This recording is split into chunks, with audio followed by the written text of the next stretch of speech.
এমন পাঁচটি আমলের কথা আপনাদের সঙ্গে শেয়ার করতে চাই, এমন পাঁচটি বিষয়ের কথা শেয়ার করতে চাই যে বিষয়গুলো কিয়ামতের ময়দানে মিজানের পাল্লায় সবচেয়ে ভারী হবে, ওয়েটফুল হবে। আমরা সবাই জানি কোরআনে হাকিমে আল্লাহ রাব্বুল আলামিন বান্দার আমলের পরিমাপ করার কথা ঘোষণা দিয়েছেন।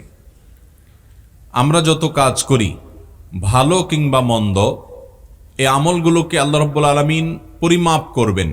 আমল গণনা করা হবে না, কিন্তু মাপা হবে।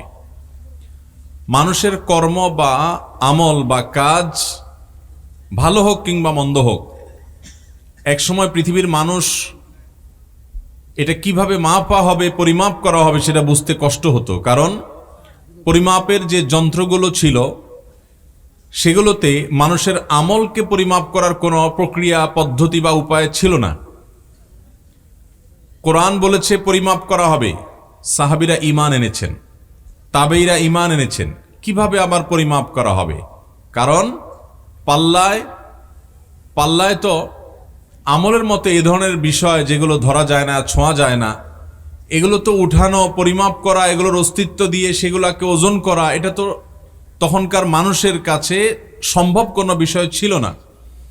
কিন্তু বলেছেন আল্লাহ তাআলা, বর্ণিত হয়েছে কোরআনে কারীমে, অতএব পরিমাপ হবে। তার প্রক্রিয়া, তার পদ্ধতি হয়তো আমাদের জানা নেই। আজ পৃথিবীতে অনেক কিছুর পরিমাপ মানুষ করে। জ্বর মানুষ মাপে, অন্য অনেক কিছু মানুষ মাপে। আল্লাহ তাআলা সেই টেকনোলজি মানুষকে দিয়ে দিয়েছেন। এখন আমাদের জন্য বুঝতে সহজ হয়েছে যে বান্দার আমলকেও আল্লাহ রাব্বুল আলামিন পরিমাপ করবেন। এটা কঠিন বা অসম্ভব কিছু নয়। দুনিয়ার মানুষই অনেক কিছু মাপতে পারে, সেখানে আল্লাহ রাব্বুল আলামিন মানুষের এই বিবেকের সৃষ্টিকর্তা, তার দ্বারা অসম্ভব বলতে কোনো কিছু। মুহতারাম হাজিরিন, আমল যেহেতু মাপা হবে, অতএব আমরা আমল সংখ্যা বাড়ানোর চাইতে আমলের কোয়ালিটি এবং আমলের মানকে উন্নত করার চেষ্টা করতে হবে একজন আখিরাতের পথিক হিসাবে, জান্নাত প্রত্যাশী মানুষ হিসেবে। কারণ আমলকে আল্লাহ তাআলা গুনবেন না, আল্লাহ তাআলা পরিমাপ করবেন। অতএব কে কত ওয়েটফুল, কে কত ওজনী আমল করতে পারছেন, এটা হলো সবচেয়ে গুরুত্বপূর্ণ বিষয়। এই জন্য কোরআনে কারীমে আল্লাহ বলেছেন, ফামান ইয়ামাল মিসকালা যাররাতিন খায়রান ইয়ারাহ। কেউ যদি একেবারে যাররা পরিমাণ কোনো ভালো কাজ করে, তো এই ভালো কাজের বিনিময় সে আল্লাহর কাছে দেখতে পাবে কিয়ামতের দিন। আর যদি যাররা পরিমাণ খারাপ কাজ করে, সেটার শাস্তি, সেটার পরিণতিও তাকে ভোগ করতে হবে। দুনিয়ার কোনো কিছুই আল্লাহ রাব্বুল আলামিনের সেই মিজানের পাল্লা এড়াতে পারবে না, সেটা হোক ভালো কিংবা মন্দ। মুহতারাম হাজিরিন, যেহেতু আমল পরিমাপ করা হবে, সেজন্য আজ আমরা এমন পাঁচটি আমলের কথা আপনাদের সঙ্গে শেয়ার করতে চাই, এমন পাঁচটি বিষয়ের কথা শেয়ার করতে চাই যে বিষয়গুলো কিয়ামতের ময়দানে মিজানের পাল্লায় সবচেয়ে ভারী হবে, ওয়েটফুল হবে। এই ওয়েটফুল আমলগুলো যেগুলো আমাদের মিজানের পাল্লাকে অনেক বেশি ভারী করবে, তন্মধ্য থেকে সর্বপ্রথম যে আমলের কথা বলবো সেটা হলো তাহলিল বা লা ইলাহা ইল্লাল্লাহ। আল্লাহর একত্ববাদের সাক্ষ্য যদি কেউ দেয়ার মতো, আর সেটি গ্রহণযোগ্য হওয়ার জন্য অবশ্যই রিসালতের সাক্ষ্য লাগবে। তো এই ঈমান যদি কেউ সঠিকভাবে আনয়ন করে এবং তার ঈমানে যদি শিরকের কোনো আলামত লেশ মাত্র না থাকে, পিওর ঈমান যদি তার মধ্যে আসে এবং তাওহীদ যদি তিনি প্রতিষ্ঠা করতে পারেন, আল্লাহর এই বান্দার এই ঈমান তথা তাওহীদের এই আমলটি, এই বিষয়টি মিজানের পাল্লাকে সবচেয়ে বেশি ভারী করবে ইনশাআল্লাহ। মুহতারাম হাজিরিন, এই প্রসঙ্গে নবী করিম সাল্লাল্লাহু আলাইহি ওয়াসাল্লামের একটি বিখ্যাত হাদিস সহিহ বুখারীতে বর্ণিত হয়েছে। তিনি বলেছেন, কিয়ামতের ময়দানে একজন ব্যক্তিকে ডাকা হবে। আল্লাহ সুবহানাহু ওয়া তাআলা ডাক দিবেন। ডাক দিয়ে তার যত কর্মকাণ্ড আছে পৃথিবীতে, তার জীবদ্দশা সে করেছে, এগুলো সব লিপিবদ্ধ করা হয়েছে। এবং সে লিপিবদ্ধ করা দপ্তরগুলো 99টি দপ্তরে পরিণত হয়েছে। তার একটির এক প্রান্ত দেখা গেলে আরেক প্রান্ত চোখ যতদূর যায় তত বড়। এরকম বড় বড় খাতায়, দপ্তরে তার সমস্ত আমলনামা লেখার পর, আল্লাহর ফেরেশতাগণ লিপিবদ্ধ করার পর, আল্লাহ তাআলা তাকে ডেকে বলবেন, তোমার আমলনামাতে যত কিছু লেখা আছে, তুমি কি এই সব কিছু তোমার কর্ম হিসাবে স্বীকার করো, নাকি আমার লেখকরা কোনো ত্রুটি করেছে, জুলুম করেছে, অবিচার করেছে, বাড়িয়ে লিখেছে তোমার ব্যাপারে? তোমার মন্তব্য কি? আল্লাহ রাব্বুল আলামিন আহকামুল হাকিমিন, তিনি সবচেয়ে বড় বিচারকদের বিচারক, সবচেয়ে বেশি ন্যায় বিচারের দণ্ড তিনি প্রতিষ্ঠা করবেন। দুনিয়াতে কোনো বিচারক তার জাজমেন্টে ভুল করতে পারেন নিজের ভুলের কারণে, এভিডেন্সের ত্রুটির কারণে বা নানা কারণে, কিন্তু আল্লাহ রাব্বুল আলামিনের কাছে তার সবগুলোর পুঙ্খানুপুঙ্খ বিচার হবে এবং কোনোটি কেউ সেখানে লুকাতে পারবে। তো আল্লাহ সুবহানাহু ওয়া তাআলা সেদিন এই বান্দাকে ডেকে বলবেন যে তোমার বক্তব্য কি, তোমার এই কর্মকাণ্ডগুলোকে তুমি স্বীকার করো নাকি আমার লেখকরা তোমার নামে বানিয়ে বানিয়ে লিখেছে। সুবহানাল্লাহ, আল্লাহ তাআলা আহকামুল হাকিমিন। বান্দার বক্তব্য নেওয়ার প্রয়োজন ছিল না, কিন্তু বান্দাকে আল্লাহ রাব্বুল আলামিন তার মুখ থেকে স্বীকারোক্তি নিচ্ছেন যে বান্দা, আল্লাহ রাব্বুল আলামিন জুলুমকে নিজের উপরে হারাম করেছেন। তিনি বলেছেন ইন্নী হারামতু যুলমা আলা নাফসি, হাদিসে কুদসিতে আসছে, আমি নিজের প্রতি নিজে জুলুমকে হারাম করে রেখেছি, অতএব তোমরা একে অন্যের প্রতি জুলুম করবে না। জুলুমের মতো এত ভয়াবহ অপরাধ আরেকটি নেই যে দুনিয়াতে একটি জুলুম আখিরাতে বহুমুখী অন্ধকার হয়ে আবির্ভূত হবে। ভাইরা আমার, আমরা অনেকের প্রতি জুলুম করি, স্বামী স্ত্রীর প্রতি, স্ত্রী স্বামীর প্রতি, মালিক শ্রমিকের প্রতি, শ্রমিক মালিকের প্রতি, প্রতিবেশীর প্রতি, বাবা মা সন্তানের প্রতি, কিংবা সন্তান বাবা মার প্রতি, শ্বশুর শাশুড়ি পুত্রবধূর প্রতি, অথবা পুত্রবধূর শাশুড়ির প্রতি, শ্বশুরের প্রতি, ননদের প্রতি, দেবরের প্রতি। এভাবে আমরা যে যেখানে সুযোগ পাই অনেক সময় আমরা একে অন্যের প্রতি জুলুম করি। আল্লাহ রাব্বুল আলামিন জুলুমকে এত কঠিনভাবে হারাম করে দিয়েছেন যে তিনি আল্লাহ, তার জন্য হারাম হালাল করার কেউ নেই, কিন্তু তিনি নিজের প্রতি নিজে হারাম করেছেন জুলুম করাকে। সে আল্লাহ রাব্বুল আলামিন সেদিন বলবেন, যাতে জুলুমের ব্যাপারে বান্দার কোনো সন্দেহ না থাকে, বান্দাকে বলবেন তোমার এই কর্মকাণ্ডকে তুমি নিজে স্বীকার করো কিনা। তখন সে লোক বলবে আল্লাহ আমি স্বীকার করি, আপনার লেখকগণ একটুও বাড়িয়ে লেখেননি, এগুলো সবই আমি করেছি।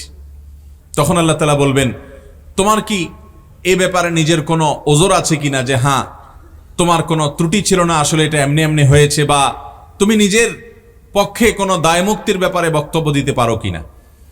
তখন বান্দা বলবে আল্লাহ না, সেরকম কিছুই আসলে বলার নাই, আমি প্রবৃত্তির তাড়নায় তাড়িত হয়ে, কোরআন হাদিসে নিষেধ করা আছে আমি জানি, তারপরেও আমি এই সমস্ত কর্মকাণ্ড করেছি, করে আমার আমলনামাকে ভারী করেছি।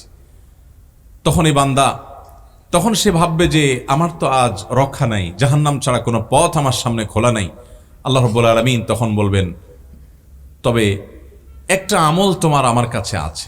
আল্লাহ তাআলা একটা কোনো কিছু বের করবেন যেখানে কালিমাতুশ শাহাদা লেখা, এরপর ওইটাকে তার মিজানের পাল্লা আল্লাহ তাআলা রেখে বলবেন যে এই আমলটি তোমার আমার কাছে আছে, যে তুমি তাওহীদে বিশ্বাসী ছিলে, তোমার ঈমানটাকে তুমি ঠিক রেখেছো, ঈমানটাকে তুমি পিওর করে রাখতে চেষ্টা করেছো এবং পেরেছো। এই আমলটি যেহেতু আছে, আল্লাহ তাআলা ওইটাকে মিজানে পাল্লায় দিবেন। তখন ওই 99টি দপ্তরের যে ওজন হবে, ওই শুধুমাত্র ছোট্ট চিরকুটের যে ওজন, সেটা ওই 99 দপ্তরের চাইতে অনেক ভারী হবে। মোহতারাম হাজরিন, আল্লাহর প্রতি ঈমানটাকে যদি আমরা পিওর করতে পারি, বিশ্বাসটাকে যদি আমরা সেই জায়গায় নিয়ে যেতে পারি, তাহলে অনেক গুনাহ, অনেক অপরাধ থেকে আল্লাহ তাআলা আমাদেরকে মাফ করতে পারেন, সেই আশা আমরা জোরালোভাবে রাখতে পারি। এজন্য ঈমানের ব্যাপারে আমাদের বিশেষ যত্ন নিতে হবে। দুঃখের বিষয় হলো আমাদের সমাজে ঈমানের যত্ন নেওয়া হয় না বললেই চলে। আমরা নামাজ ভঙ্গের কারণ জানি, ওযু ভঙ্গের কারণ জানি, ঈমান ভঙ্গের কারণ আমাদের দেশের ম্যাক্সিমাম মুসলমানরা আমরা জানি না। ঈমানটাকে আমরা নার্সিং করতে হবে, পরিচর্যা করতে হবে। কখন বিশ্বাস আমার থাকছে, কোন কারণে আল্লাহর প্রতি ঈমান হারা হয়ে গেছি আমি, এই বিষয়গুলো আমাদেরকে জানতে হবে। আল্লাহ তাআলা আমাদেরকে খাঁটি ঈমানদার হয়ে দুনিয়া থেকে যাওয়ার তৌফিক দান করুন। তাহলে ভাইরা আমার, লা ইলাহা ইল্লাল্লাহ এর বিশ্বাস যেরকম অন্তরে স্থাপন করতে হবে, আমাদের ইলাহ এবং মাবুদ উপাসনার একমাত্র উপযুক্ত কে? আল্লাহ। আমাদের এই কপাল সিজদার পাওয়ার উপযুক্ত একমাত্র কে? কেন আল্লাহ তাআলা আল্লাহ ছাড়ার কাউকে ইবাদত করলে, শিরক করলে সেটাকে জুলমুন আযীম বা মহা অপরাধ বলে সাব্যস্ত করেছেন? কেন আল্লাহ ঘোষণা দিয়েছেন যে ইন্নাল্লাহা লা ইয়াগফিরু আন ইউশরাকা বি, আল্লাহর সঙ্গে শিরক করা হলে এটি আল্লাহ ক্ষমা করবেন না। ক্ষমা করবেন না মানে হলো যদি কেউ করে তওবা ছাড়া দুনিয়া থেকে যায়, আর তওবা করলে আল্লাহ সবই মাফ করবেন।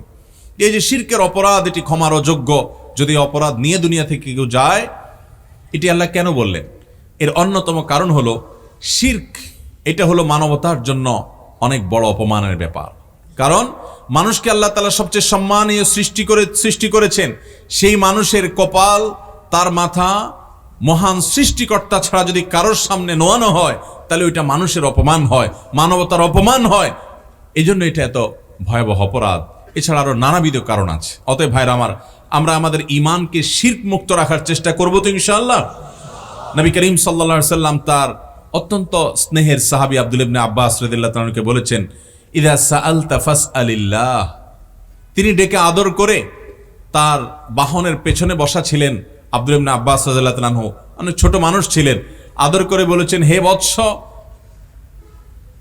কিছু কথা আমি তোমাকে বলবো, এই কথাগুলো মুখস্থ করবে, মনে রাখবে, আল্লাহ তোমাকে হেফাজত করবেন। এর ভিতরে একটি কথা ছিল, ইযা সাআলতা ফাসআলিল্লাহ। যখন তোমার কিছু চাওয়ার দরকার হবে অলৌকিক মহান সত্তার কাছে, একমাত্র আল্লাহ ছাড়া আর কোনো অলৌকিক কোনো ব্যক্তির কাছে তুমি চাইবে না, সেটা মৃত বা জীবিত কোনো ব্যক্তি হোক।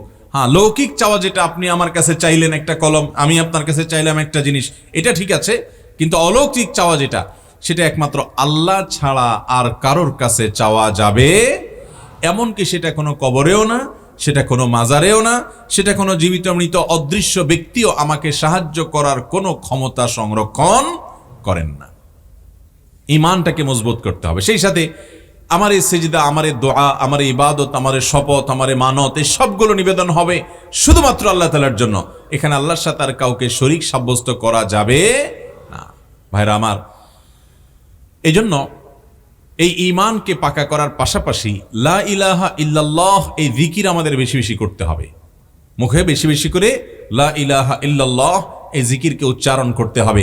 নবী করিম সাল্লাল্লাহু আলাইহি সাল্লাম বিভিন্ন সময় বিভিন্ন সংখ্যকবার লা ইলাহা ইল্লাল্লাহু ওয়াহদাহু লা শারীকা লাহু লাহুল মুলকু ওয়া লাহুল হামদ ওয়া হুয়া আলা কুল্লি শাইইন কাদির পড়ার নির্দেশ দিয়েছেন।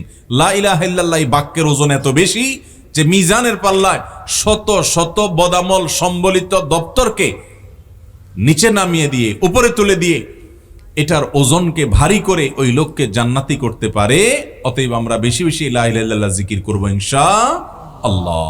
একটি আমল আমরা পেলাম, সেটা হলো লা ইলাহা ইল্লাল্লাহ এর বিশ্বাসকে অন্তরে প্রগাঢ়ভাবে স্থাপন করে মুখে সেটার উচ্চারণ বারবার করে উচ্চারিত হবে।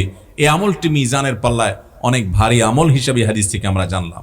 কেউ যেন এই হাদিস থেকে আবার এটা না বুঝি যে তাহলে তো লা ইলাহা ইল্লাল্লাহ বেশি বেশি করে পড়লাম আর পাপাচার করতে করতে শত শত হাজার হাজার দপ্তর ভরায় ফেললাম, টেনশনের কোনো কারণ নাই। কারণ লা ইলাহা ইল্লাল্লাহ তো আমি বেশি বেশি বলছি। ওই লোকটাকে যেরকম আল্লাহ তাআলা একবার লা ইলাহা ইল্লাল্লাহ, একটা চিরকুট লা ইলাহা ইল্লাল্লাহ দিয়ে তাকে রক্ষা করে দিয়েছেন, তাহলে আমার এত পাপ করতে টেনশনটা কোথায়?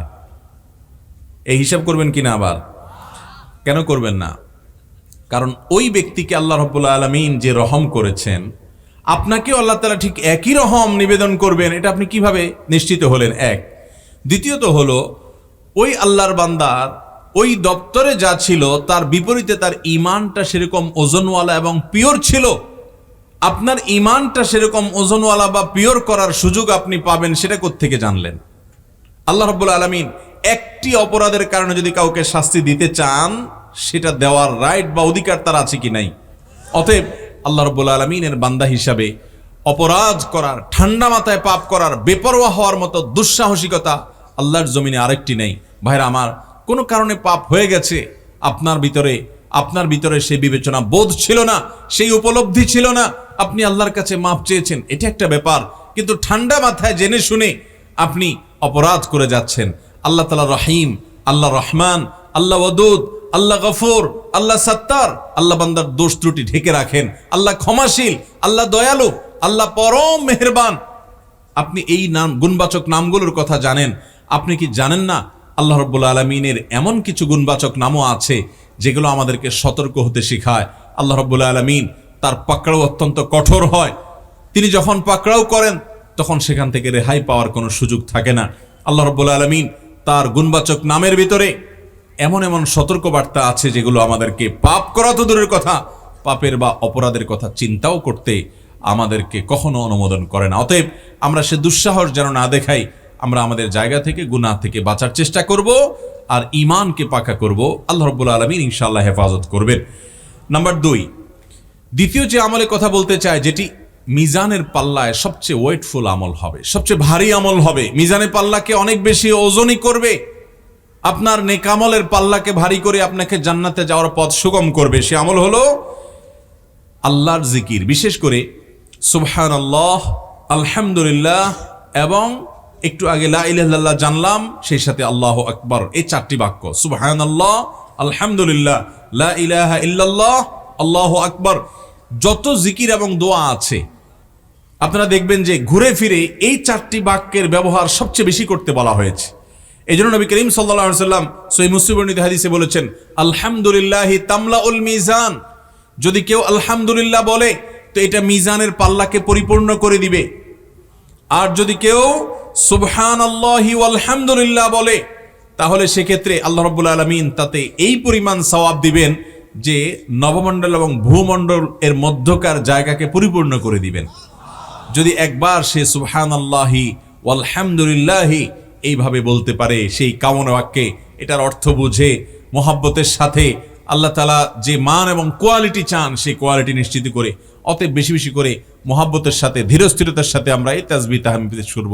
আমরা অনেকে সুবহানাল্লাহ পড়ি কিন্তু সেটা খুব হুলস্থুল করে পড়ি, সুবহানাল্লাহ সুবহানাল্লাহ সুবহানাল্লাহ, যেটা আল্লাহ তাআলার শানে, আল্লাহ তাআলার শানে যায় না, বরং বেয়াদবি হয় কোনো কোনো ক্ষেত্রে, যে আল্লাহর শানে তার পবিত্রতা জ্ঞাপন করছেন, হুলস্থুল করে তাড়াহুড়া করে করলে সেটা কখনো মানসম্মত হবে না। ভাইরা আমার, এই সম্পর্কে যে হাদিস একটা ইতিমধ্যে আমরা জানলাম যে আলহামদুলিল্লাহ এটা মিজানকে পরিপূর্ণ করে কিয়ামতের ময়দানে করবে। আর সেই সাথে সুবহানাল্লাহি ওয়াল হামদুলিল্লাহ এটা বান্দার আমলের মধ্যে এই পরিমাণ সওয়াব যোগ করবে যে নমণ্ডল ভূমণ্ডলকে পরিপূর্ণ করবে। সেই সাথে বুখারীর একটা হাদিস আছে, আপনারা সবাই হাদিসটি কম বেশ হয়তো শুনেছেন, বুখারীর সর্বশেষ হাদিস। নবী করিম সাল্লাল্লাহু আলাইহি ওয়াসাল্লাম বলেছেন, কালিমাতানে খাফিফাতানে আলাল লিসান সাকিলাতানে ফিল মিজান হাবিবাতানে ইলার রহমান। দুটি বাক্য আছে যে বাক্যগুলো মুখে বলতে খুবই সহজ অথচ আল্লাহর কাছে খুবই প্রিয় আর মিজানের পাল্লায় অনেক বেশি ভারী হবে। সে বাক্যগুলো কি? সুবহানাল্লাহি ওয়া বিহামদিহি সুবহানাল্লাহিল আযীম, সুবহানাল্লাহি ওয়া বিহামদিহি সুবহানাল্লাহিল আযীম। মুহাব্বতের সাথে, আজমতের সাথে, আল্লাহর বড়ত্ব অন্তরে উপস্থিত করে বারবার করে আমরা এই বাক্য পাঠ করব, সুবহানাল্লাহি ওয়া বিহামদিহি সুবহানাল্লাহিল আযীম। অর্থাৎ আমি পবিত্রতা বর্ণনা করছি আল্লাহ রাব্বুল আলামিনের প্রশংসা সহকারে পবিত্রতা। সুবহানাল্লাহিল আযীম, আল্লাহ রাব্বুল আলামিন পবিত্র, মহান আল্লাহ পবিত্র, তার পবিত্রতা জ্ঞাপন করছি। ওই যে সুবহানাল্লাহ, আলহামদুলিল্লাহ, এই বাক্যগুলোর ওজন এত বেশি যে নবী সাল্লাল্লাহু আলাইহি ওয়াসাল্লাম বলেছেন এগুলো মিজানের পাল্লা অনেক বেশি ভারী হবে। ঠিক একইভাবে আরো বহু হাদিস এই মর্মে পাওয়া যায়। আমার মনে হয় দলিল বা প্রমাণ হিসাবে এই দুটি যথেষ্ট। তাহলে আমরা দ্বিতীয় আমলও পেয়ে গেলাম, সেটা হলো বেশি বেশি সুবহানাল্লাহ, আলহামদুলিল্লাহ, লা ইলাহা ইল্লাল্লাহ এবং আল্লাহু আকবার, এই বাক্যগুলো বেশি বেশি পাঠ করলে মিজানের পাল্লাকে অনেক বেশি ওজনী করে। নাম্বার 3, আল্লাহ তাআলা কাউকে যদি সন্তান দেওয়ার পর নিয়ে যান, কোনো বাবা কোনো মা যদি সন্তান হারা হয়ে যান, আল্লাহর জমিনে কষ্টের যত মুহূর্ত আছে এর মধ্যে অন্যতম একটা মুহূর্ত এটি। এই সময় যদি আল্লাহর কোনো বান্দা সবর করে, ধৈর্য ধারণ করে, হাহুতাশ না করে, অস্থির না হয়, বেসবর না হয়, তো আল্লাহ রাব্বুল আলামিন তার এই আমলটা, এর বিনিময়ে তিনি যে সবর যে করলেন এর বিনিময়ে তাকে এত বেশি সওয়াব এবং পূর্ণ দিবেন, নেক দিবেন যে এটা তার সবচেয়ে ওয়েটফুল হবে। অর্থাৎ এই আমলটা অনেক বেশি ভারী করে দিবে তার মিজানে পাল্লাকে। নবী করিম সাল্লাল্লাহু আলাইহি ওয়াসাল্লাম মুসনাদ আহমদের হাদিসে বলেছেন, বাহ বাহ, আরবিতে বাহ বাহ বলা হয়, আমরা যেরকম বাংলাতে অবাক হয়ে বলি বাহ বাহ, মাশাআল্লাহ, এই টাইপের। নবী করিম সাল্লাল্লাহু আলাইহি ওয়াসাল্লাম বলেছেন, বাহ বাহ খামসুন মা আথকালাহুন্না ফিল মিজান, 5টি আমল আছে সেগুলা মিজানে পাল্লায় কত ভারী, তিনি অবাক হয়ে বলছেন কত বেশি ভারী। এই 5টির মধ্যে 4টি ইতিমধ্যে আমরা বলে ফেলেছি, অর্থাৎ সুবহানাল্লাহি ওয়াল হামদুলিল্লাহি ওয়ালা ইলাহা ইল্লাল্লাহ আল্লাহু আকবার, এই 4 বাক্য, এটা ইতিমধ্যে বলা শেষ। আর 5 নম্বর হলো নবী করিম সাল্লাল্লাহু আলাইহি ওয়াসাল্লাম বলেছেন, কোন আল্লাহর বান্দার যদি কোন সন্তান আল্লাহ তাআলা দেন, নেক সন্তান আল্লাহ তাআলা দেন, এই সন্তান হারা যদি তিনি হয়ে যান, এরপর তিনি যদি সবর করেন এবং ধৈর্য ধারণ করে আল্লাহর কাছ থেকে সওয়াব আশা করেন যে আমি সবর করলাম, আল্লাহ আমাকে এর জন্য বিনিময় দিবেন, তো আল্লাহ রাব্বুল আলামিন তার এই সবরের এই আমলটাকে কিয়ামতের ময়দানে মিজানের পাল্লায় এত ভারী করে দিবেন যে এর চেয়ে ভারী কোনো আমল আর হবে না। আমরা যারা সন্তান হারা হয়েছি, অনেক আমাদের ভাইরা আছেন, অনেক বোনরা আছেন, তাদের অনেক মনোবেদনা, অনেক মনে কষ্ট। এ হাদিস তাদের জন্য অনেক বড় সান্ত্বনা, কিন্তু শর্ত হলো ধৈর্য ধারণ করতে হবে। আমরা ধৈর্য ধারণ করি, বিভিন্ন বিপদে আপদে ধৈর্য ধারণ করি, কিন্তু সেটা হলো অনেক হাহুতাশ, অনেক অস্থিরতা, অনেক বেসবরি এবং আল্লাহর শানের খেলাফ অনেক কাজ করার পর একটা পর্যায়ে বলি ঠিক আছে কি আর করা, তাহলে সবর করলাম। তো এটা কিন্তু সবর হিসাবে পরিগণিত হবে। নবী করিম সাল্লাল্লাহু আলাইহি সাল্লাম বলেছেন ইন্নামাস সবরু ইনদা সাদমাতিল উলা, প্রথম আঘাতের সময় যদি আপনি দাঁড়িয়ে থাকতে পারেন এবং আপনার মুখ থেকে কোনো কটু কথা বের না হয়, সন্তান হারার কারণে বা যে কোনো বিপদের কারণে আপনার চোখে পানি আসবে, মনে কষ্ট আসবে, এটা স্বাভাবিক, এটা ন্যাচারাল। কিন্তু এর কারণে আপনি যেমন অস্থির হয়ে আল্লাহর ফয়সালার প্রতি অসন্তোষ প্রকাশ, বিদ্রোহ প্রকাশ, কোন প্রকার অসৌজন্যতামূলক আলাপ আলোচনা কিংবা কোনো কটু মন্তব্য করা, এরকম কিছু যদি আপনি না করেন তাহলে সেটাই হবে প্রকৃত ধৈর্য। আপনি হাউতাশ করে টরে শেষে বলছেন ঠিক আছে কি আর করা, তাহলে সবরই করি, তো এই সবরের মূল্য আল্লাহর কাছে হবে না। মোহতারাম হাজরিন, আমাদের সমাজে অনেক আমলওয়ালা মানুষ পাবেন, সবরকারী মানুষের সংখ্যা খুবই নগণ্য। যত সমস্যা এই সমাজে আছে, এই পরিবারগুলোতে আছে, এই ম্যাক্সিমাম সমস্যার সমাধান হলো আমাদের মধ্যে সবরের গুণটা আনা। দাম্পত্য জীবনে শান্তি আনার জন্য সবরের কোনো বিকল্প নাই। যত অশান্তি আছে দেখবেন এগুলার মূল কারণ হলো ধৈর্যহীনতা। আল্লাহ তাআলা আমাদেরকে সবর এবং ধৈর্য ধারণ করার তৌফিক দান করুন। ভাইরা আমার, কোরআনে কারিমে আল্লাহ তাআলা বলেছেন ইন্নামা ইউওয়াফাস সাবিরুনা আজরাহুম বিগাইরি হিসাব, ধৈর্যশীলদেরকে আল্লাহ তাআলা বিনিময় কোনো হিসাব করে দিবেন না, হিসাব ছাড়া দিবেন ধৈর্যশীলদেরকে। অতএব আমরা সবরকারী হব তো ইনশাআল্লাহ। যে কোনো বিপদে, যে কোনো আপদে, পৃথিবীতে সবকিছু আমার মন মতো হবে না, অনেক কিছু আমার মনের বাইরে হবে, আমার চাওয়ার বিপরীতে হবে। এই সময়গুলোতে হাসি মুখে সেগুলোকে বরণ করে নিতে পারা, রাগ হয়েছে সেটাকে ঢোক গিলে ফেলা এবং নিয়ন্ত্রণ করা, সবর করা, ধৈর্য ধারণ করা, যে কোনো বিপদে হাসি মুখে কথা বলতে পারে, এটা অনেক বড় একটা যোগ্যতার ব্যাপার। বেশিরভাগ মানুষ পারে না।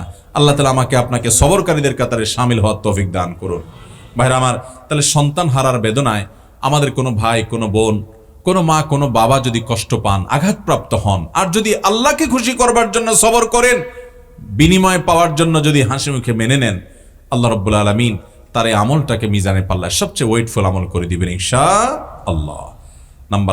নাম্বার 4 নম্বর আমল হলো জানাজার পর যদি কেউ জানাজার নামাজ আদায় করে, জানাজার সালাত আদায় করার পর লাশের পেছনে পেছনে দাফন হওয়া পর্যন্ত যায়, কবরস্থান পর্যন্ত, এই সময়টুকু যদি সে দেয় তাহলে এই ব্যক্তিকে আল্লাহ তাআলা সওয়াব দিবেন 2 কিরাত। নবী করিম সাল্লাল্লাহু আলাইহি সাল্লাম বলেছেন যদি কেউ জানাজার সালাত আদায় করে তাকে 1 কিরাত সওয়াব দেওয়া হবে। আর যদি কেউ জানাজার পর লাশ যখন কবরস্থানে নেওয়া হয় তার পেছনে পেছনে যেতে থাকে এবং যেতে যেতে কবরস্থানে যায়, লাশ দাফন করার পর সে ওই লাশ দাফন করার পর কিবলার দিকে ফিরে ওই লাশের জন্য, মুর্দার জন্য আল্লাহর কাছে দোয়া করা, একটি হাদিস দ্বারা সব সাবেত, সে আমলটা করে, অর্থাৎ শেষ পর্যন্ত থাকে, অর্থাৎ কবরে লাশ দাফন করা পর্যন্ত সে অপেক্ষা করে, মাটি দেয়, এই পর্যন্ত যদি থাকে তাহলে তাকে 2 কিরাত দেওয়া হবে। অর্থাৎ জানাজা পড়ে যে পরিমাণ সওয়াব পাইছে এটুকু গিয়ে তার ডাবল সওয়াব সে পাবে। আর কিরাতের পরিমাণ সম্পর্কে নবী করিম সাল্লাল্লাহু আলাইহি সাল্লাম বলেছেন ওয়াল্লাযী নাফসি বিয়াদিহি, ওই আল্লাহর শপথ করে বলছি যার হাতে আমার জীবন, কিরাতের ওজন কি? লাহু আথকালু ফি মিজানিহি মিন উহুদ, একজন বান্দাকে আল্লাহ তাআলা 1 কিরাত সওয়াব দিবেন। এর মানে হলো উহুদ পাহাড় যে বিশাল আকারের পাহাড়, এর চাইতে অনেক বেশি ভারী হবে 1 কিরাত সওয়াবের পরিমাণ নয়, এটার ওজন হবে এর চেয়ে ভারী, অর্থাৎ সংখ্যা নয়, বরং এর পরিমাপটা হলো যে এর ওজনটা হবে এত ভারী যে উহুদের পাহাড়ের চাইতে অনেক ওয়েটফুল হবে। সওয়াব কিন্তু 1 কিরাত, পরিমাণ হবে এত, অর্থাৎ ওজন হবে এত বেশি। আর যদি দুইটাই কাজ করেন তাহলে 2 কিরাত অর্থাৎ ডাবল সওয়াব পাবেন। ভাইরা আমার, আমাদের সমাজে এই আমলটার ক্ষেত্রে ঘাটতি আছে। আমরা জানাজা অনেকেই পড়ি কিন্তু দাফন হওয়া পর্যন্ত অনেকে আমরা থাকি না, অথচ লাশের পেছনে পেছনে যাওয়া কিন্তু একটা গুরুত্বপূর্ণ আমল। লাশের পেছনে পেছনে যাওয়া এবং কবরস্থান পর্যন্ত যাওয়া, দাফন করার পরও তারপরে যায় তাকে শেষ করে নির্বিলি করে তারপরে সেখান থেকে আস্তে ধীরে আসা, এই সময়টুকু দিতে পারা একটা ইবাদত। আমরা এটাকে ইবাদত হিসাবে অনেকে জানি না। এই আমলটা অনেক ভারী আমল। নাম্বার 5 এবং সর্বশেষ যে আমলের কথা বলতে চাই, সে আমলটা আজ আমাদের সমাজ থেকে শুধু বিদায় হয় নাই, এই আমলটার দুর্ভিক্ষ চলছে। আর এই একটি বিষয় না থাকার কারণে আমরা আজ মুসলমানরা ভালো মুসলমান হতে পারছি না ভাইরা আমার। আমি প্রায় সময় বলার চেষ্টা করি, নামাজি মুসলমান পরিমাণে কম আছে, নামাজের ত্রুটি বিচ্ছুতি আছে, তাও কিছু আছে। রোজাদার মুসলমান আছে, ভুল ত্রুটি সহকারে হলেও রোজা রাখে কম বেশি আমাদের দেশে মানুষ, সারা দুনিয়াতে। কিন্তু যেই জিনিসটার সবচেয়ে বেশি অভাব সেটা হলো এটি, আর সেটি হলো বান্দার সুন্দর আচরণ, আখলাক। এটা মিজানের পাল্লায় সবচেয়ে বেশি ওয়েটফুল আমল হবে। নবী করিম সাল্লাল্লাহু আলাইহি ওয়াসাল্লাম বলেছেন, সূরা তিরমিজিতে এবং আবু দাউদে বর্ণিত হয়েছে, মা মিন শাইইন ইউদাউ ফিল মিজান, বান্দার আমল মিজানের পাল্লা যে উঠানো হবে এর মধ্যে সবচেয়ে ভারী আমল হবে আফকালু মিন হুসনিল খুলুক, বান্দার সুন্দর আচরণের চাইতে ভারী কোনো আমল আরেকটা হবে না। সবচেয়ে ওয়েটফুল আমল হবে সুন্দর আচরণ। ওই যে ঈমানকে, তাওহীদকে যদি সর্বোচ্চ সর্বাধিক ওয়েটফুল আমল বলি, তাহলে মাঝের গুলো ওয়েটফুল, কিন্তু এটা হলো সবচাইতে বেশি, ঈমানের পর সবচেয়ে ওয়েটফুল আমল হলো বান্দার সুন্দর আচরণ। এই আচরণের আজ দুর্ভিক্ষ চলছে। নামাজি কালামে মানুষ কিন্তু আচরণ ভালো নাই, দাঁড়িয়ে আছে মুখে কিন্তু আচরণ ভালো নাই। মাশাআল্লাহ উনি হক হালালি চলেন কিন্তু আচরণ ভালো নাই। মাশাআল্লাহ উনি অনেক গুনাহের কাজ করেন না, পাপের কাজ করেন না, মানুষটা ভালো কিন্তু আচরণ খারাপ এবং আখলাক খারাপ। আখলাক খারাপ মানে আমরা অনেকে মনে করি যার ব্যবহার, মুখের যে আচার ব্যবহার এটাই শুধু না, এটা আর অনেক ব্যাপক বিষয়। একজন মানুষের ধৈর্য নাই, তাহলে তার আখলাকের ত্রুটি। একজন মানুষ বদমেজাজ, তাহলে তার আখলাকের ত্রুটি। একজন মানুষ অহংকার করে, তার আখলাকের ত্রুটি। একজন মানুষের মধ্যে বিনয়ের অভাব আছে, তার মানে আখলাকের ত্রুটি। একজন মানুষ অন্যকে তুচ্ছ-তাচ্ছিল্য করে বেড়ায়, এটা তার আখলাকের ত্রুটি, আচরণগত ত্রুটি। একজন মানুষ তার মধ্যে আল্লাহর প্রতি ভরসা নাই, ছোটখাটো কিছুতে সে হতাশ হয়ে যায়, এটা তার আচরণগত ত্রুটি। আর মানুষের সাথে মানুষের যে অধিকার আছে সেটা আদায়ে যদি ত্রুটি থাকে, এটা তার আখলাকের ত্রুটি। আখলাকটাকে যে যত সুন্দর করবে তার দ্বারা কারোর কোনো অধিকার নষ্ট হবে না। প্রতিবেশী তার উপরে খুশি, বন্ধু বান্ধব তার উপরে সন্তুষ্ট, আশেপাশের লোকজন তার উপরে সন্তুষ্ট, আত্মীয় স্বজন তার উপরে সন্তুষ্ট, বাড়ির প্রতিবেশী, বাড়ির লোকজন তার উপরে সন্তুষ্ট, সবাই তার উপরে সন্তুষ্ট তার আচরণের কারণে। যে লোকটার আচরণটা ভালো, তার দ্বারা কেউ কষ্ট পায় না, আঘাত পায় না। এইরকম শোনার মানুষ আজ বড় অভাবের আমাদের সমাজে। ভাইরা, এই মুসলমানের দাম আল্লাহর কাছে অনেক বেশি। আল্লাহ তাআলা আমাদের আখলাকগুলোকে সুন্দর করার তৌফিক দান করুন। এই হাদিসের শেষ অংশে নবী সাল্লাল্লাহু আলাইহি ওয়াসাল্লাম বলেছেন, ওয়াইন্না সাহাবা হুসনিল খুলুক, আর সুন্দর আচরণওয়ালা মানুষটা লা ইয়াবলুগু বিহি দারাজাতা সাহিবিস সাওমি ওয়াস সালাহ, এই ব্যক্তির এই আচরণটার কারণে নফল নামাজ, নফল রোজা দিয়ে আমল নামা পরিপূর্ণ করে ফেলেছে, ওই লোকের সমপরিমাণ সওয়াব পেতে পারে, তার সমমর্যাদায় চলে যেতে পারে। নফল নামাজ আর নফল রোজা এত নাই, কিন্তু আখলাকটা ভালো আছে, আখলাক দিয়া শুধুমাত্র সে ওই নামাজি এবং রোজাদারের সমপর্যায়ে হয়ে যেতে পারে। অতএব আমাদের আখলাকগুলোকে ভালো করব তো ইনশাআল্লাহ। নিজের স্ত্রীর সাথে সর্বোচ্চ সুন্দর ব্যবহার করতে হবে ভাইরা। আল্লাহ বলেছেন ওয়াশিরুহুন্না বিল মারুফ, তাদের সাথে সুন্দর আচরণ করো। আমাদের অনেক ভাইরা আছেন বাহিরে অনেক ভালো, কাস্টমারের সাথে ভালো, ক্লায়েন্টের সাথে ভালো, পরিচিত অপরিচিত মানুষের সাথে ভালো, কিন্তু নিজের স্ত্রীর সাথে যা তা আচরণ, বদরাগ আছে না নাই? বেচারের উপরে যত রকমের টর্চার, অবিচার, গালমন্দ, বাজে কথা, ঘরে ঘরে। অনেক লোক আছে বাহিরে অনেক সভ্য ভদ্র, ওনাকে মানুষ অনেক ভালো জানে, কিন্তু ওনার বউ জানে ওনার চরিত্রের হাল কি, ঠিক কিনা? এই জন্য নবী করিম সাল্লাল্লাহু আলাইহি ওয়াসাল্লাম বলেছেন যে খাইরুকুম খাইরুকুম লি আহলি ওয়া আনা খাইরুকুম লি আহলি। তিনি বলেছেন তোমাদের মধ্যে সবচেয়ে ভালো মানুষ কে? এই মাহফিলের মধ্যে সবচেয়ে ভালো মানুষ কে? যে তার পরিবারের কাছে। কোন কোন হাদিস তিনি স্ত্রীকে নির্দিষ্ট করে বলে দিয়েছেন যে তার স্ত্রীর কাছে ভালো। অর্থাৎ স্ত্রী যদি বলে দিল থেকে যে আমার সাহেব, আমার স্বামী ওনার মতো মানুষ হয় না, উনি আসলে একজন অমায়িক ভালো মানুষ, এই সার্টিফিকেট যদি বউয়ের কাছ থেকে নিতে পারেন তো আল্লাহর কাছেও আপনি ভালো। নিতে পারবেন সবাই? যায় বাসায় বউকে জিজ্ঞাসা করবেন যে হাদিসের ভাষ্য মতে তোমার সার্টিফিকেট ছাড়া আমি ভালো হওয়ার সুযোগ নাই, আসলে আমি মানুষটা কেমন বলো। যদি বউ হেসে দেয় পিক করে, তাহলে বুঝবেন যে কাহিনী ভিন্ন। বুঝতে পেরেছেন? যদি হেসে দেয় তাহলে বুঝতে হবে আলামত ভালো না। অতএব স্ত্রীর কাছে ভালো হওয়ার জন্য নিজের আচরণটাকে সুন্দর করার চেষ্টা করতে হবে ইনশাআল্লাহ। অনেক মানুষ আছে এই জায়গায় ধরা খেয়ে যাবে। নবী করিম সাল্লাল্লাহু আলাইহি ওয়াসাল্লাম বলেছেন কিন্তু ওয়া আনা খায়রুকুম লি আহলি, তোমাদের মধ্যে স্ত্রীর কাছে সবচেয়ে ভালো অমায়িক মানুষ তোমরা যে যতজন আছো, নবীজি বলেছেন আমি তোমাদের মধ্যে স্ত্রীর কাছে, পরিবারের কাছে সবচেয়ে ভালো। অতএব এই গুণটা অর্জন করার চেষ্টা করবেন তো ইনশাআল্লাহ।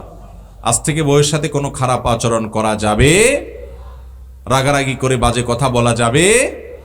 ভাইরা আমার, এই জিনিসটা আমরা অনেকে আমাদের অধিকার মনে করি যে আমার বিবাহিত স্ত্রী, অতএব তার সাথে রাগ না করলে আর কার সাথে করব। দুনিয়ার সবচেয়ে বেশি দুরাচরণ তার সাথে করা হয়, অথচ বেশি আচরণ মা বাবার পর সবচেয়ে ভালো আচরণ পাওয়ার হকদার হলো আপনার স্ত্রী।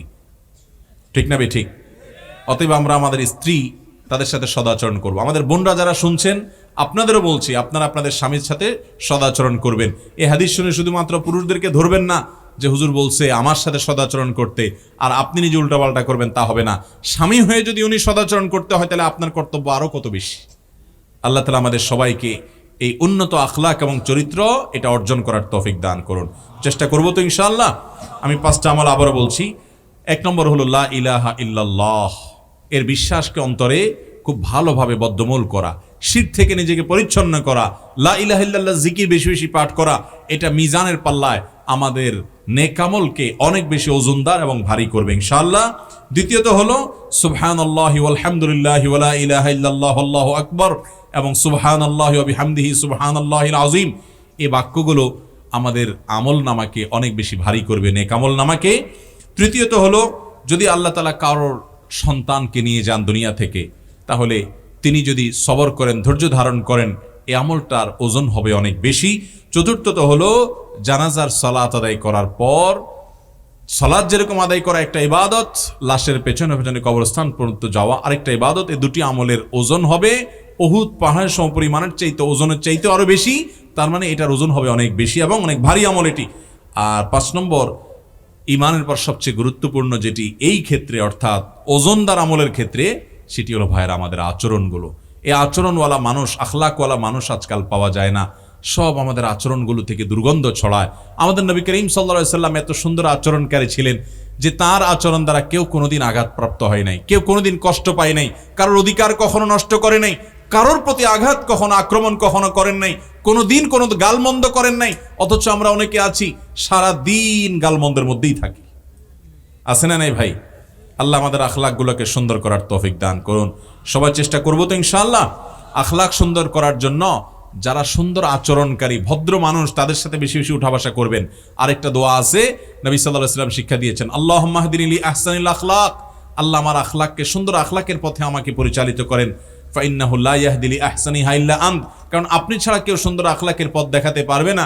ওয়াসরিফ আন্নি সাইয়্যাহা, আল্লাহ দুরাচরণ এবং খারাপ চরিত্র, বাজে গুণ, আচরণগত ত্রুটি থেকে আমাকে হেফাজত করেন। ফাইন্নাহু ওয়ালা ইয়াসরিফ আন্নি সাইয়্যাহা ইল্লা আন্ত, কারণ এই খারাপ আচরণ থেকে আপনি ছাড়া কেউ রক্ষা করতে পারবে না। আল্লাহ রাব্বুল আলামিন কিয়ামতের ভয়াবহ দিনে আমাদেরকে বেশি থেকে বেশি নেক আমলগুলো বেশি বেশি করে এবং কোয়ালিটিফুল আমল করে আমাদের নেক আমলের পাল্লাকে ওজন করে নিয়ে দুনিয়া থেকে যাওয়ার তৌফিক দান করুন। আখিরাতে শেষ হাসি হাসবার তৌফিক আমাদের সকলকে দান করুন। এই মাহফিলে যেরকম সমবেত হয়েছি, জান্নাতুল